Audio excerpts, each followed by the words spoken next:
It was supposed to be a celebration. One last birthday hurrah before life inevitably pulled them in different directions. A group of 6 friends, all finally 21, and fueled by adrenaline and the intoxicating thrill of the freedom that came with their age, decided to pack their tents, a few bottles of cheap liquor, and enough weed for a weekend of camping deep in the heart of Lochwin Woods. Their nights in the woods always brought an undisturbed break, with no phone signal, no light pollution, and no unexpected visitors. It had become a tradition since they turned 16 for the group to go camping together for all of their combined birthdays, because they all had birthdays in the summer months. But this year would be special. They were all now 21. They could legally go drinking. All their lives were getting busier with work, and Aaron's girlfriend was pregnant. So they all doubted a little whether they would be able to keep up this tradition. That meant that they were determined to make this the best trip yet. Emily had already checked the weather, and it promised clear skies and stars bright enough to drown in. Emily was always the planner. She never failed to find the best spots and the perfect days for everybody. The rest of the group consisted of Greg, Sarah, Mike, Aaron, and Jenny. Greg was the jokester, who could lighten the mood with a single quip. Sarah, the responsible one, who always looked out for the group, despite being the youngest. Mike, the adrenaline junkie, always ready for anything. Aaron was the oldest, devilishly handsome and athletic. He was protective of everyone.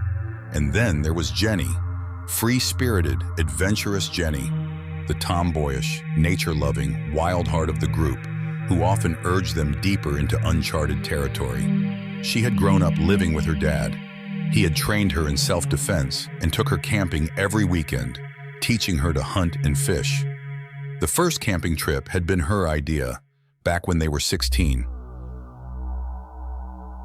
They had hiked for miles through the day to find the perfect spot that Emily had found in her research. They had passed a lot on their walk from the closest road, including creepy structures like old hunting hideouts, abandoned ranger shacks, and even a single abandoned campsite full of leftover garbage and a broken tent. This got Jenny angry because people never clear up after themselves. Animals could choke on that trash or get trapped in the tent. She had always insisted on leaving the sites exactly how they were when they found them before leaving. Greg just joked about how serial killers lived in abandoned places like this and probably wiped out the campers so they didn't have chance to clear up. He was getting more and more graphic by the minute until Aaron punched him in the arm and told him to knock it off. As night fell, they set up camp in the clearing just as Emily had planned, with the perfect view beneath the vast expanse of sparkling sky. The campfire crackled and flames danced, weaving shadows against the trees around them. They toasted the completion of their adolescence with red plastic cups in hand, the night stretching endlessly before them. They laughed, sharing stories, drinking their drinks, and passing around the joints. When they were all adequately buzzed, Mike produced a bag from his backpack, full of mushrooms. "Let's step it up and start on the ghost stories," he suggested with a grin, offering the bag around. Aaron, Emily, and Sarah refused, all saying they were almost ready for their sleeping bags, but Greg dove straight in for a handful, and Mike just said, "More for me," as he popped a few into his mouth.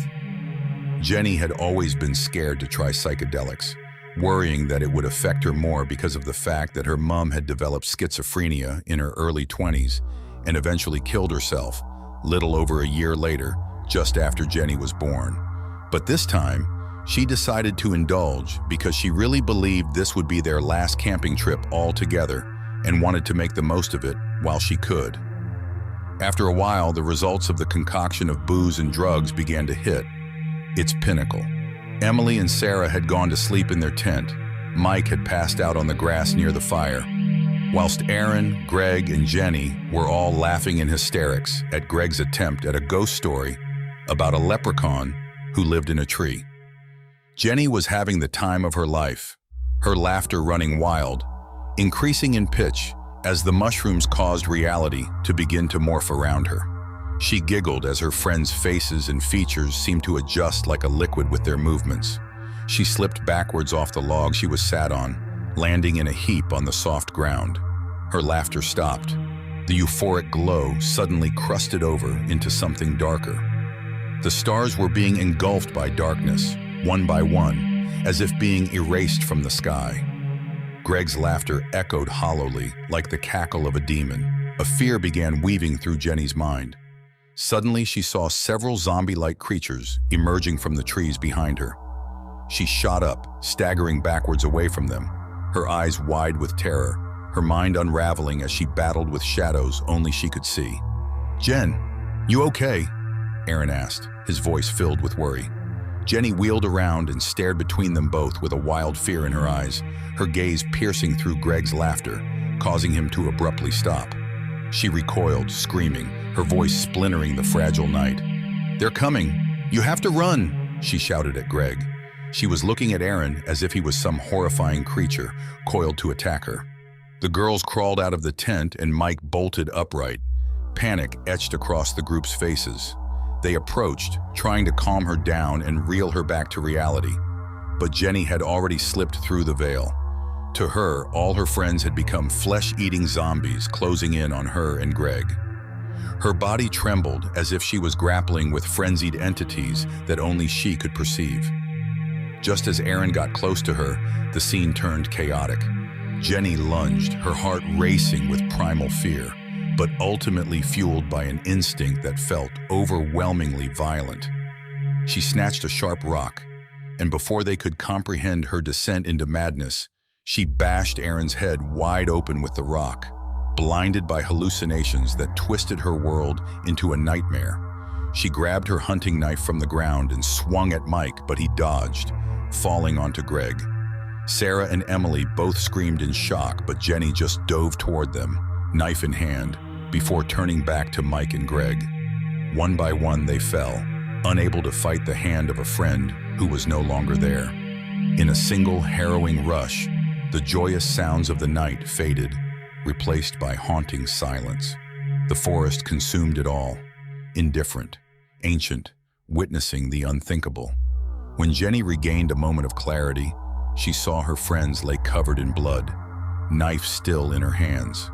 Reality hit her like a train. She stumbled amidst the darkened woods, the weight of her actions crashing down like waves. The moon and stars shone down on her, illuminating her bloody hands that bore the irreversible weight of her shattered psyche. She was drenched in the blood of her best friends. Her brain couldn't take it.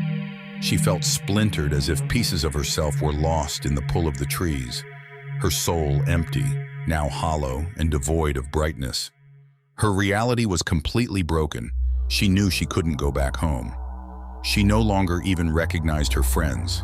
These were just vicious creatures she had defended herself against. The following days blurred into nights as terror blossomed within her. She wandered the thickets of Lochwind Woods, raving and breathless, mind completely broken, searching for a way to fill the gnawing hunger that now wrapped itself around her bones. Her mind became a twisted labyrinth of fears and cravings, guiding her deeper into madness. Jenny became one with the darkness, a specter among trees and shadows. To survive, she succumbed to the primal instincts of the wild, hunting small creatures to sate the visceral hunger that gnawed at her insides. But every night, as the moon rose high, visions of her friends' faces haunted her soul, their laughs twisted into cries pulling her deeper into despair. The forest had changed her. Her sanity eroded, warped into something feral and relentless. She had become a predator, a girl with no home, a living nightmare in the woods. Years faded and whispers hung in the village at the forest's edge. Families warned their children to never venture too close to Lochwind Woods, lest they meet the same fate of all the people who have gone missing after they encounter the feral girl with wild eyes and a hunting knife, sworn to claim the lives of lost souls who dared disturb her haunting grounds.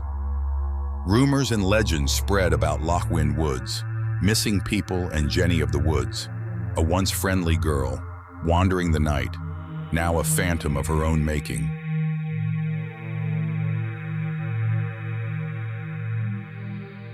So we've closed the jar again. Join us next time and subscribe for more, if you dare.